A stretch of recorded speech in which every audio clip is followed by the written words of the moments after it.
drop in, they'll pick up where I'm at. So.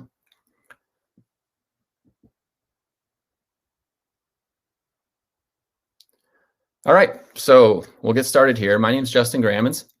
Today we're going to talk about deep learning with TensorFlow. I'm super excited to be here. Thanks so much to the Open Source North creators and the people that are making this speaker series possible. Also, I just want to remind you too, the Open Source North Conference is on May 20th. So if you haven't signed up already, I'll give a little plug for that. I just signed up yesterday. There's early bird pricing going on, so please be sure and join that as well. Today, we're going to talk about deep learning with TensorFlow. Again, the way how we leverage the power of deep learning using some of the tools. So again, my name is Justin Grammens. What we'll start off today is covering maybe defining TensorFlow, machine learning, and neural networks. So I want to get sort of people up to date with regards to sort of some basic terminology. We'll then jump into the steps and the tools needed to utilize machine learning. And then we'll go through some examples and some techniques that we can use to tune TensorFlow to help get the results you want. There is a way to ask questions inside this online presentation tool, but I will take a look at those at the end, but I'm just gonna move through these questions. Please be sure to post them there and I'll try and answer them at the end. I do know we have networking after this event too, so I'm gonna stick around, would love to talk to you about machine learning and TensorFlow. So just a little bit about me. I'm a serial entrepreneur with a passion for starting businesses and areas and communities around emerging technology. If you followed me in my career, I've done a lot of stuff in mobile app development, worked a lot on Internet of Things. I actually am a co-founder of a company called Lab 651, where we build connected products for customers, and co-founded an organization called IoT Fuse, where we've run a number of different conferences over the years, and IoT Weekly News publication as well. Most recently, started a 501c3 nonprofit with a couple other people called Emerging Tech North, where we're working on emerging technologies and specifically around the areas of artificial intelligence. So we have monthly meetups that we do. We meet the first Thursday of every month.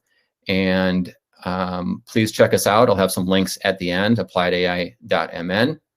And I also host a podcast called Conversations on Applied AI. So we're continuing to grow our community around artificial intelligence here in the Twin Cities. And I'm super excited to meet more and more people that are passionate about AI and machine learning. So what is TensorFlow? TensorFlow, this is taken straight from their website. It's an open source platform, which is awesome, which is why I'm talking about it today. It's specifically geared for machine learning, has comprehensive and a flexible ecosystem of tools and libraries, community resources, and it lets researchers push the state of the art in ML and developers easily build and deploy machine learning powered applications. And you might wonder to yourself, well, what is a tensor, right? And that's why I have it sort of highlighted here in this. And if you think back to high school or college math, they're actually multidimensional data arrays. And you can have tensors of different ranks. So a scalar would be a tensor of rank 0, and that's just a number. You can have a vector, which is rank 1, and those are essentially arrays. You can stack them vertically or horizontally, but essentially they're just arrays of numbers.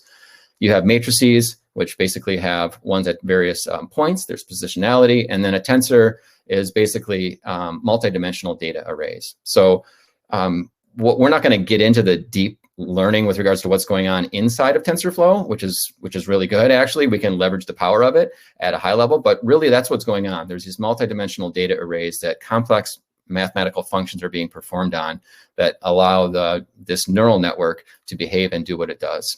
So that's the whole idea. The whole idea is that there's these tensors that are sort of flowing through this network. As I mentioned about deep learning and terminology and stuff like that, I wanted to sort of set the stage around sort of what's going on with regards to artificial intelligence and machine learning and deep learning. Artificial intelligence is a concept that's been around since the days, I think, that computers and machines were invented, the 60s. Everyone's wanted to think about, okay, how can we enable machines to mimic human behavior? Most recently, I'd say in the past decade or so, we've moved more and more into this concept of machine learning. And this is a subset of AI in which we can use statistical methods to enable machines to improve with experience. And it really hasn't been until, I think, the dawn of the internet where we've been able to digitize so many things and been able to start actually applying machine learning on a wide scale that we've been able to actually get a lot of traction and a lot of notice around applying these mathematical techniques. And deep learning then is even more of a dense subset of that. And it's a subset of machine learning that really makes the computation of multi-layer neural networks feasible. And it's this kind of these complex mathematic algorithms where we're actually trying to build a neural network. And a lot of biologists, I guess, think that the human brain works in very similar fashions. We don't actually have a concrete evidence that it works in this way, but the idea is that this is the way that the human brain potentially could function, and let's create these neural networks or these networks of neurons and layers to allow us to essentially do complex mathematical operations. And ultimately, based on all this data, how can we do the best prediction possible? Now, I wanted to step back and think about how do we think about traditional programming versus machine learning? And if anyone has done any programming in their life, or I know in myself, for example, I remember programming on the old Apple II in BASIC, choose your own adventure games, right? And so those were systems where you would have data that would be fed in. You would write some rules, if then else logic, and there'd be answers that would be output. So, you reach the end of an alley. Do you want to go right? If you go right, you get the pot of gold. If you go left, you run into an evil orc and he kills you. Right, so that's sort of the traditional programming model. We write this logic that takes rules, these rules and data, and ends up giving answers back. Machine learning sort of flips that around, right? So you're basically giving answers and data, and you're letting the machine figure out what's going on, and you're letting the machine figure out what the rules are to get the answers. If we take a look at something like activity recognition, and we sort of apply the standard the paradigm of software development or just regular programming, traditional programming, against this is what you would have. You would say, okay, let's take a look at a person's speed. If they're walking less than 4, whatever that number would be, whatever the units are, then they're walking. And then you start adding on these if then else conditions, right? If they're going more than 4, then let's say they're running. If they're going more than 12, let's say they're biking. And pretty soon you run into a situation where it's something you haven't seen before. It's either not related to speed, or it's a condition that isn't in your if then else condition, or the else condition is wrong. So how do we solve this? Well, we solve this actually by labeling data, and we take the data. The machine actually takes data that comes in, and we label it and put it under certain classes. So now we can understand what walking, running, biking, golfing, or swimming, or anything else would look like based on the data. So in this case, you have data that's coming in, and you have labeled or output information. And in machine learning, it won't actually, it depends on how you want to structure it. But in a lot of cases, it's more of a probabilistic model. It says in most cases, it looks like you're running, but you might be biking, as well. And you can train models over time then to get better and better, and you can add in more labels and more data. It's much easier to feed in labels and data than it is to actually modify your program and start dealing with different if then else ladders, right? I mentioned a little bit about neural networks. I just wanted to show this diagram because this is a good graphic with regards to data that's being fed in, going through these series, this layer. And really the only difference between a neural network and a deep neural network is just how many layers you want to build in. And there's these neurons that are in these layers, which is where these complex mathematical algorithms are going on. And at the end of it, you have an output, right? So based on some input that's happened and the way that the data actually ends up flowing and the way that these neurons are turned on or turned off, then there's an output that's going to happen. And this is sort of a simple visualization here, sort of showing, well, here's a dog, for example. It's fed through the neural network, and well, voila, based on all the information that was in this image, it predicts that it's a dog. And when it comes to neural networks, it's a wild and crazy world out there. You've got a lot of neural networks going on, lots of different variations of them. And this is just a subset of them, but you might find ones work better with certain types of data, and others, I guess people are continuing to evolve and build new ones. It's kind of like the sky's the limit. You could have a neural network start out with one model and sort of attach it onto another one, right? So you can combine all these different neural networks and all of the ways that they operate in some really crazy and unique ways. And so it's fascinating to sort of see the growth that's going on with all these different options that are going on regarding the neural networks. Now, when it comes to machine learning, there's just sort of a series of steps. And this is sort of what happens if anybody's attacking sort of a data science problem. First is just gathering the training data. And this can be the hardest part of the operation. I mean, at Lab 651, what we do is we help companies sensorize a lot of their products in the field to get this data. So sometimes you just have a hypothesis and you don't even have the data yet to do it. In other cases, the data is readily available, so you move to the next step with regards to preparing the data. And that can be just as hard as gathering the data in a lot of cases. You're actually trying to, first of all, sort of get rid of anomalies, things that you don't actually want to have built into your model, or things that aren't important with regards to the business problems you're trying to solve. And then you also have to label it. If we're talking about supervised machine learning, which is where we'll be focusing today, is you actually have to label all this data. So, we have to have the pictures of the dogs and the cats, and we have to make sure that we have it all labeled properly to allow our model to function the way that we want it to and actually have it provide value. Then you sort of choose the model. And as I showed you, there's a lot of different models that you can choose.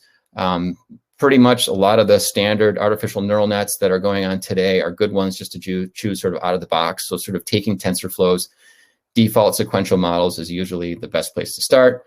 You start training your neural network on this data, evaluate the model, and then there's a lot of parameters you can tune. There's a lot of hyperparameters, what they call them. You can tune them within the model, and you can then retrain, and you could actually stay inside that loop to sort of retrain it with a different model, whether either changing up the model or tweaking these parameters, but you can feed your data back through again. And then at the end of the day, you kind of have a model that you're pretty happy with, and you can start doing some real prediction on. Now, when you think about training the model and going through all these steps, there's a number of different data sets that you will apply. First of all is the training data set, and this is what's used. It's a sample of your data used to fit the model. So you might have 70,000 records of something, and you might pick off like, oh, we'll take like 60,000 of those records, and we want to set these other aside for validation or test, for example. And then we'll run that through the neural network and essentially train it, right? So it will start seeing all these. In this case, we'll talk about images. I'll show later on where we'll have 60,000 images, and it will go ahead and take a look at all those images, start to understand, okay, based on this image, it's been labeled this way. Let's set up all of our complex mathematical functions, all the neurons to basically sort of end off in, based on this type of image, this is what it's going to be. And you can train models to do very, very well. The biggest thing is overtraining them, and we'll talk a little bit about that. But you basically chunk off a set of data, and you go ahead and train it with that. Then you get to this validation piece, right? So you have some sample data. It's unbiased evaluation of a model, and you basically use that to tune these hyperparameters. And this is where you might change the model, tweak it, whatever it is. But at the end of the day, you end up with something that you feel works really well. And then you have a test data set. This is something that's never been seen before by your model, and you go ahead and run some of the test data through it and see how it performs. So today, in the examples that I'll be going into using TensorFlow, is we'll talk about the training data set, and we'll kind of hop to testing it with the test data set. I mentioned about the concept of sort of overtraining. It's really more or less called overfitting, and that's it's something that is something you definitely got to watch out for. It's probably the biggest problem right now when you actually are training these models. And what happens is, if you're looking at this example here, you have a set of data, right? And you start out by saying, well, this feels like we can take a linear function, some sort of line, we'll just sort of draw it through, and that should do pretty well. Well, yes, it will, but if you start getting more and more things that are down and to the right instead of up and to the right, where that line is heading, you're going to be wrong, right?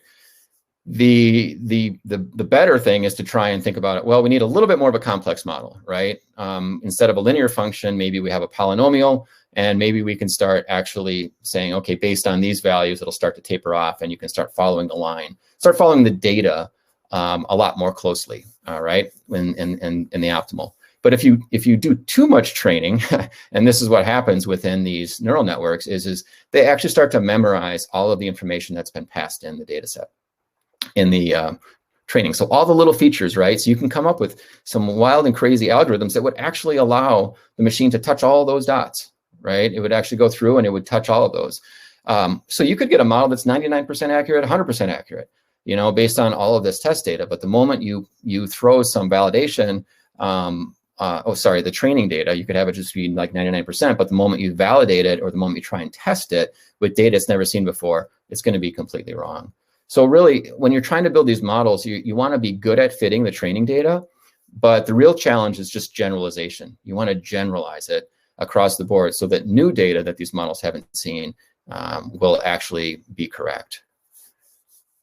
I talked a little bit about, you know, this idea of having loss and, you know, training your model. This is a graphic that sort of shows it in real time. And what happens is you'll be iterating as you're building your model. And in TensorFlow, they're called epochs. As those go over time, you get closer and closer to the optimal value. And so what this is showing here is at about iteration 10, for example, you've got a nice solid line here going on. But notice at the beginning, it's way off, right? It's just sort of like, hey, let's put a line over here and let's see if we can get it closer and closer. But this is really what's going on when we're actually training the model. One of the things I said I was going to talk about a little bit was some of the tools. And if you're not familiar with Jupyter, there is an application called Jupyter Notebooks, and it's an open source web application. You can run it locally on your machine. We'll be using Jupyter Notebooks today. Actually, you'll get an example to see of how one works. But you can run code in it. You can do data visualizations, all sorts of really, really cool stuff. It's super powerful. Supports over 40 programming languages. I would say, you know, vast majority of them, people write their stuff in Python. But it's really cool. And what's neat is Google has a thing called Google Colab that allows anybody to write and execute Python code through the browser using Jupyter Notebooks. And so you can host your Jupyter Notebooks on Google Colab, and you can use their compute, right? There's no reason why you need to buy a GPU, you know, a computer with a GPU or anything like that. Like, at least when you're getting going on this, it's completely free, and you can utilize Google Colab to do that.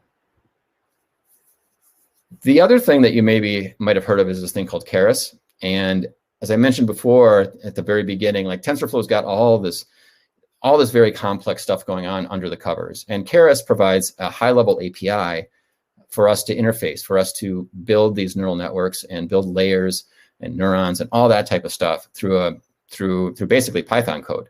And in TensorFlow 1.0, it was sort of an add-on that was put on top of it. Now there's actually a tf.keras package where people can just use it right out of the box. So it's sort of the default way that people should be using TensorFlow. So I want to show you sort of two examples here, and we're getting into the sort of the second part of the presentation here. We're going to train a model to do Celsius to Fahrenheit conversion, and then we're also show you a model to recognize clothing from the fashion MNIST data set. If I can hop over here real quick, hopefully everyone can see my screen. Right now, we're taking a look at a Jupyter Notebook that's running within Google Colab, and you can see it's all sort of running within the browser. You can change one of the things I was going to say was talking about the basic runtime types. You can choose your hardware acceleration here if you want it to be GPU or not. We're doing a pretty straightforward model here. You'll see there's only a little bit of data. So we'll just go ahead and leave it at that. But you can walk through this, and you can write your own body of text, and these are images that I dropped in, and you can actually execute code. So what we're going to do here in this one is, if you think back to, you know, physics in high school or whatever, we know how to convert Celsius to Fahrenheit. It's a well-known formula here. You take the Celsius value times 1.8 plus 32, and you get your Fahrenheit value. And what we're going to do is, obviously, you could program this in traditional programming, but we're going to use the machine learning approach. All right, we're not going to tell it what our function is. We're going to basically say, here's some values, you figure it out. And we're going to run it. We're going to build a neural network, and we're going to run these values through it. And after we get it built, then we're going to throw a new value at it that it hasn't seen and see how close to this function it actually ends up landing. So I mentioned about, you know, code. You basically run code. Oh yeah, it pops up and says this notebook was not authorized by Google, which is fine. We want to go ahead and run it anyways. You can import things, and this is just Python code. If anyone knows Python, you can just drop in code blocks in here, and you can import, and these are variables then that can be used later on in the program. I mentioned about input data, right? And so what we're going to be building here is a very simple NumPy array that says, okay, here's the input, which is the Celsius value, and I'm calling it Celsius Q because I'm just calling it the question. And then Fahrenheit is the answer. So we're building an array here that has inputs that are going to be fed in, and then these are the desired outputs. And we're not doing any machine learning or anything right now. Like, I'm just doing a simple print statement, and I'm just basically showing you that these are the arrays that we have, and we're sort of iterating over them. Some brief machine learning terminology. You might hear the term feature out there, that's basically the inputs to the model. In that case, it's our Celsius. We have labels, which are the outputs. That's the degrees in Fahrenheit. And then this idea of an example. You might hear the term example used. That's just one of the values. So in this case, it would be 22 on the way in and 72 on the way out. It's basically a sample of data.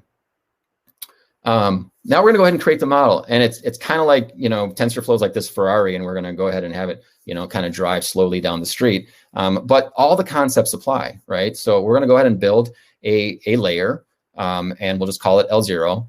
And the input to this layer is just one. It's just one number. That's all we're going to be doing, and we're going to have one neuron that's going to be inside this layer. And we can create this layer just with one click here, and now we have this object. And then, as I mentioned maybe earlier with regards to, there's lots of different keras models that you can use. Sequential is a great one just to sort of start with. So we can create our model object just by clicking on that and getting that started. What we're showing here is you'll oftentimes see that it's sort of all done in one step, right? Where you basically will nest the layer inside of the sequential call. But you can certainly break it out or do it however you want. But now we have this model object. And what we need to do is then put some smarts inside of it, right? So we have a layer. We've sort of defined, I would say, the skeleton of what it does, but we haven't really defined how it should do that yet. So you've got this loss function and then this optimizer function. And really the loss function is, remember when we sort of showed the learning that goes on with regards to the curve? The loss function is the way you kind of measure how far off the predictions are from the desired outcome. So, we have a desired outcome that's a Fahrenheit value, and how far we are off with that is going to be a function that we're going to use to determine that. Then we use our optimizer function as a way to adjust the internal values to reduce the loss. There's a lot of different loss functions. There's a lot of different optimizers. This is just a default that I grabbed. These are other sort of things that you can tweak and try, rerun your model, recompile it over time to see if you can make it get better and better. But yeah, so I just kind of chose this mean squared error and this atom optimizer. I also had put in here I tuned it a little bit with regards to how much of a change it will make. You can, if you want to, there's some advantages to having it be higher or lower. But I just wanted to show you an example. We're going to be training it many hundreds of times, so it will eventually get to whatever value it needs to with regards to the ideal optimization. But those are things that you can tweak over time, and it will, again, sort of the incremental step it will take to get you into the right direction. We can also then call model.summary. So this is kind of cool. In TensorFlow, you can say, well, give me a summary of what it is. Pretty straightforward here with regards to there's one dense network or one dense layer that we have basically added in. And I just drew this myself. There's actually a pretty cool project called TensorBoard that you can feed your model into, and you can get all sorts of really detailed stuff with regards to what's going on inside the model. But this is sort of a layman's approach. I just said, well, look, this is kind of what it looks like. You've got 7 of these things that are being fed through. You've got an output layer that's going to be a prediction that's going to happen at the end, and whether or not it's correct, then the model is basically going to adjust. And all of that happens within this fit method that you call. And we'll call fit here below. Yeah, we've summarized our model. And these are the steps that I kind of mentioned earlier. You've got a Celsius value that's going to come in. The system's going to make a guess. Say, okay, I think this is what it is. The Fahrenheit value is what's going to come out. We're going to compare the results, right? We actually have the results because they're labeled. We're going to see how far off we are. We'll optimize it, and then we'll make another guess, right? And so that's sort of the flow chart that this thing's going to go through. And it's actually going to go through it 500 times. You go ahead and run this model.fit. We're going to make sure that the model, oh, maybe I didn't actually hit the compile of it. I think yes. So we go ahead and compile our model first. Again, the summary is still the same. And this is one of these things with these notebooks, right? There was I was trying to call fit on a model that actually wasn't compiled yet. So I went ahead and ran it, and it went ahead and trained the entire model. We can use some Python libraries called matplotlib to go ahead and plot how the loss function was going over time. So this actually takes in the history object that was created here during the model.fit operation, and we can see the epoch is sort of coming down to a nice loss, right? The loss level is pretty low. So we've got this model, it's been trained, the loss is low, and let's go ahead and do a prediction against it. So let's go ahead and throw 100 at it, right? So everyone, if you remember, 100 is 212. 100 Celsius is 212 in Fahrenheit. If you go ahead and run it, we actually ended up getting 211.33. So pretty good, right? I mean, it's not ideal, but it's definitely in the ballpark. So what have we done here? We've actually created a model with a dense layer. We've trained it 3,500 examples. We took the 7 pairs and we basically ran it through 500 times, right? And so we turned the models into the weights of the dense layer, and then we were able to correctly, get the Celsius value at a very close way.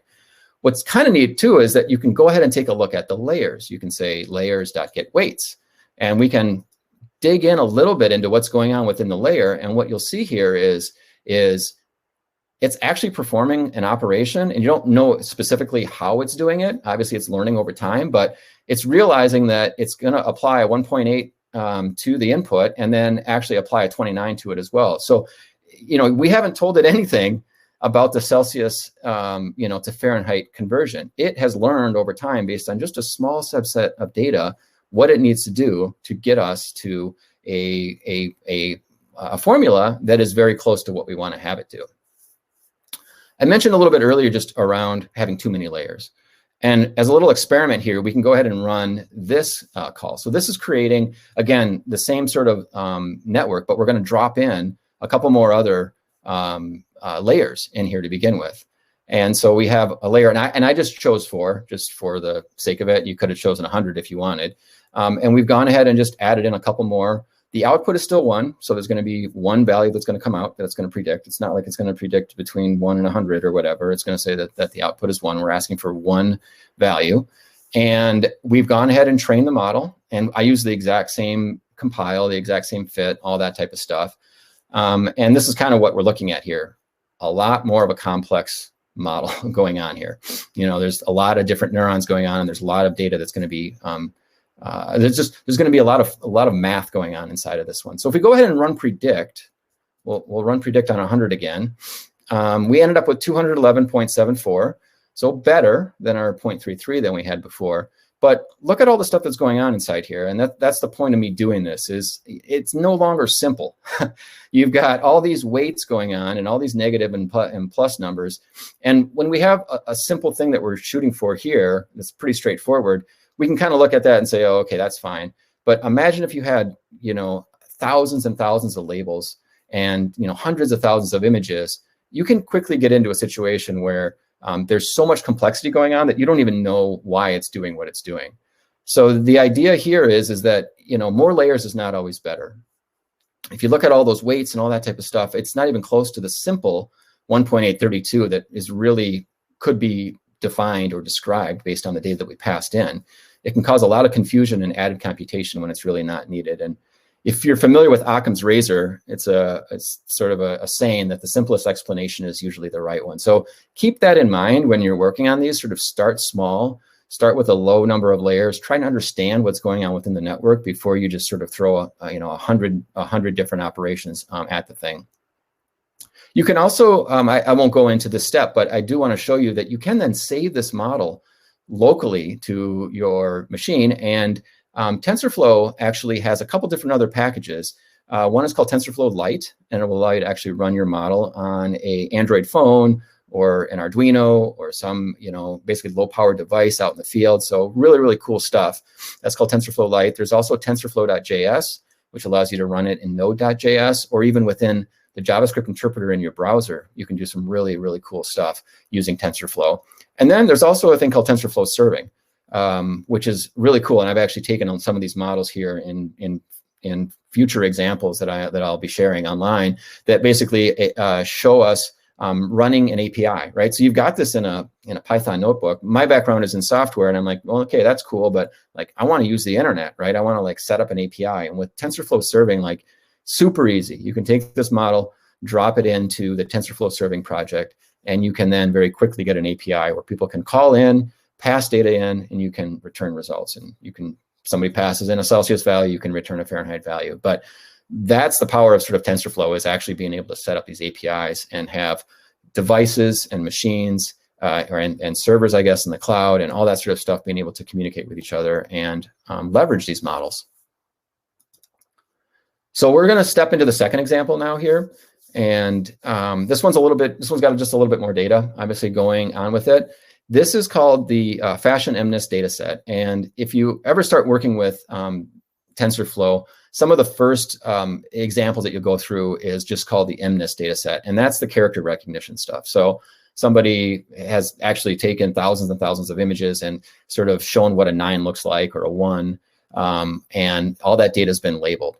And so in this example, we're going to go through a dataset called the Fashion MNIST dataset, where somebody has taken 70,000 images spread over sort of 10 categories, and we're going to again, build a model around that. So then when we throw new data at it, or a new fashion, or a t-shirt or a shoe, anything like that, pictures of this, it will know what it is. And so this is actually using grayscale images. Again, with regards to our runtime, we can set up our runtime as a GPU, and we can go ahead and just execute these down the line. Again, it's not authorized by Google. That's all fine. And we'll go ahead and step through this.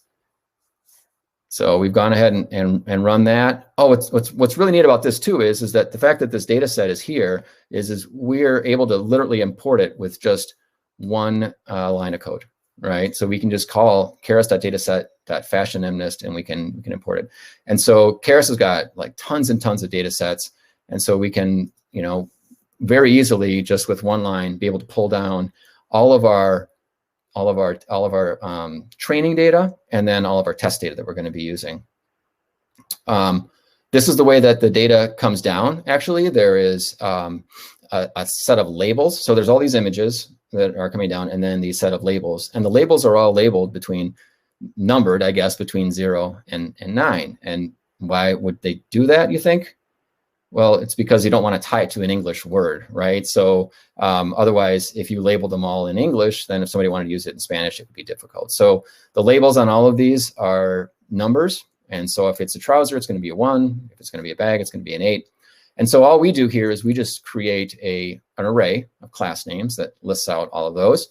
And so when we get our results, if we get a 0, for example, we're going to compare it, or we're going to call it a t-shirt or a top, and then in English we can sort of look at it and say, is that a t-shirt or a top or not?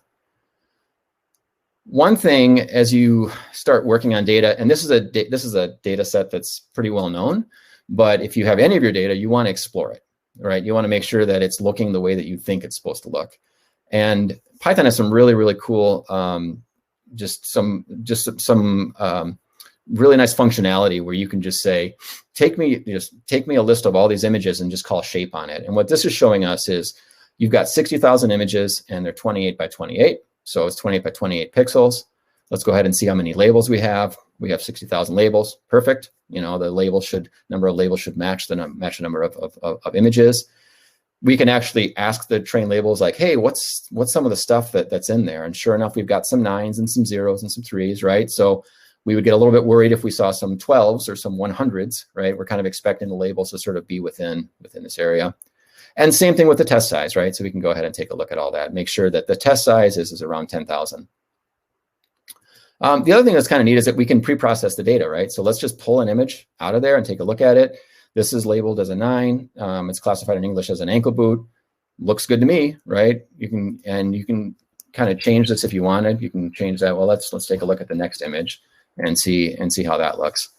So that's classified as a t-shirt or a top. Looks like it is a t-shirt or a top to me, right? So really, really cool ways that you can sort of play around with the functionality within Colab and using the Jupyter Notebook to take a look at data. The next thing that we're going to basically show here, I thought would be kind of neat is like, let's actually take a look at the pixel values, right? So we've taken a look at the image, but this is giving a good feel with regards to the actual pixel values. And this is of that first image that we saw. Actually, I'll go back and plot that first one again. Here's the boot that we saw. And you see a lot of zeros. Those are all black, right? And then pretty soon you start actually getting some of the numbers. And everything's between 0 and 255.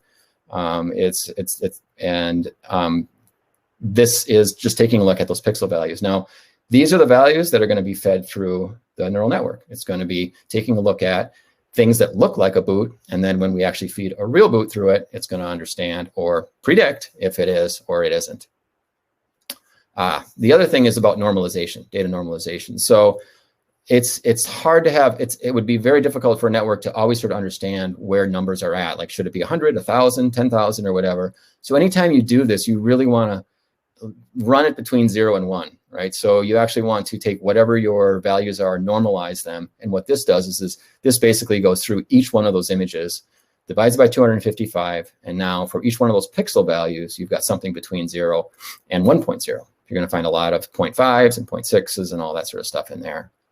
So now if we go ahead and plot the first 15 for fun, we can take a look at them. And again, this all sort of comes under the thinking of, let's just take a look at our data, make sure that it looks good, right? Sort of analyzing the data and sort of like taking a look at it. This all seems to make sense. You've got shirts and coats and trousers and all that type of stuff. So the data is looking like it's pretty good.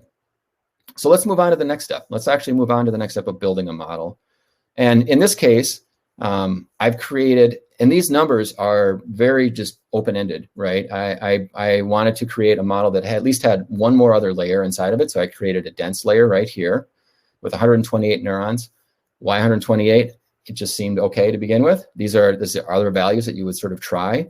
It is recommended that you do something that's sort of a power of 2. So if you want to move up to the next one, 256 might be the next one to go with. But those are some of the things that you can change and play around with. And same thing with this activation function. You can change that around, as well.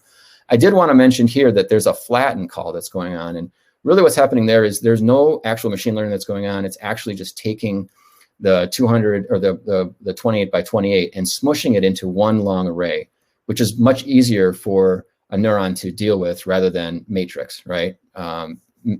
Doing matrix multiplication. You certainly didn't have to do that, but that's really the step that's going on there.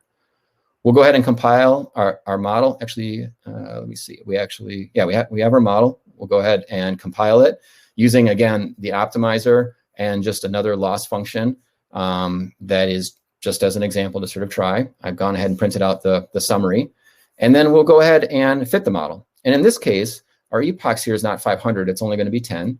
And you're going to see actual output that happens here as it goes through and trains the model. And I had verbose set to false in the last one because I didn't want to have 500 lines, spit out. But what's most important here is you've got accuracy on the side, and it's getting more and more accurate. It's taking a look at data that's coming through and then taking a look at what it should be. And this is just the test. This is just the training data, but it's getting up to a certain point where it's going to be about 91% accurate. And so, that's pretty good. And again, it should be getting better over time. If it's not getting better over time, then something is wrong with your model because it's actually just using the training data set that it had. What we'll do here is go ahead and plot the same thing that we had before. We see the loss going down, we see the accuracy going up. So these are sort of inverse operations. And we can go ahead and throw some new data in. So let's go ahead and run some test labels in, and we're at 87% going this way. So 91% for our training data. We've thrown some other data at it's 87%. That difference is actually the overfitting that's been going on, but 87% isn't that bad. And I won't go into all the details of how you demonstrate overfitting. There's links here and stuff like that, but I want to make sure we have enough time here in the next 5 minutes or so here to make some predictions. So this actually creates our probability model, and this will basically allow us to do a prediction on that first value that we had here. And this is the output with regards to each one of the classes, right? It's looking at the class, and we'll see later on, but this is very, very small number here. This is 2.7 times 10 to the minus 6. So imagine the decimal point way out at the end. And if you look through here, there's a lot of ones that are bad, but this one looks pretty good. Like this one's feeling like it's about 91%, actually 0.91 if you only move the decimal point over 1. So it's feeling like it's essentially the ankle boot, which is what we want it to do, right? And if we look at our test labels of 9, that's 9 as well. So let's go ahead and graph basically what that image would look like. Let's verify. This is more of a graphical representation of what I just said. The ankle boot had about a 92% validation, or when we actually ran through our test data, it actually did really well. And it thought it maybe was number 7, which one that was. That probably might have been shoe, but it ended up being correct on that. What's kind of cool is, again, with just a couple clicks here, we can actually then plot out what the first 15 look like. So, and you could do this for all of them if you wanted, but again, the idea is just to get visualization, like just taking a look at what's going on inside the results that are coming back. And this is pretty dang good, right? This is a trouser. It thought, 100% accuracy that I thought it was a trouser. Some of these other ones are off, a little bit. This one is actually wrong, right? So it's not perfect. As I said, it was only 88%, correct.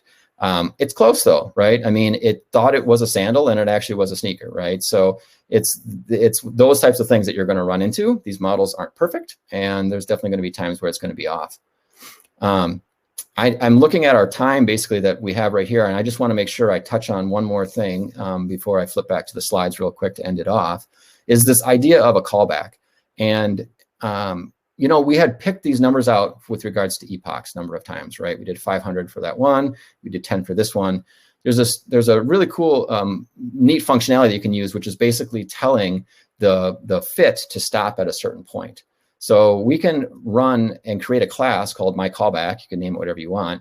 But then at the end of an epoch, you can say, hey, check what the accuracy is and compare it to what I want to stop at. So you could train it up to a certain point and then have it stop there.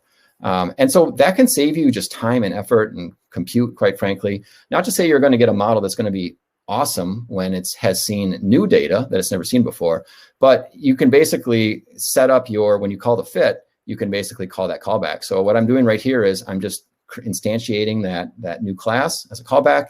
And when I go ahead and run model fit here this time, you'll see that once it reached over 91%, which it already was over 91, I didn't really reset the value back to 0 again, but it reached the end of that first epoch and it said, we've reached 80% accuracy. So we're going to go ahead and stop training here.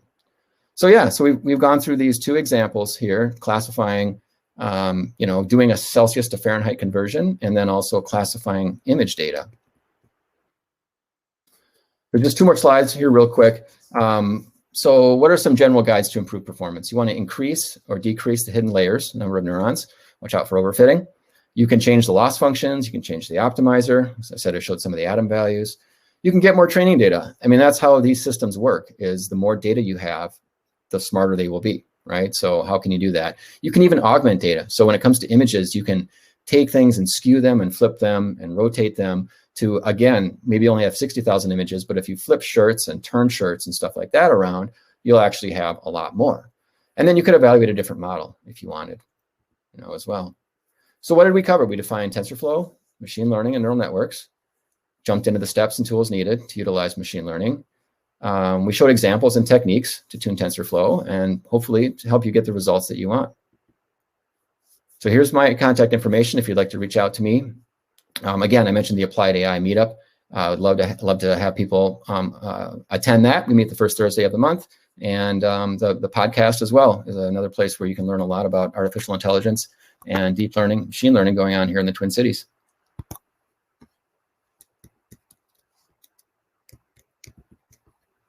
I wasn't sure if there were any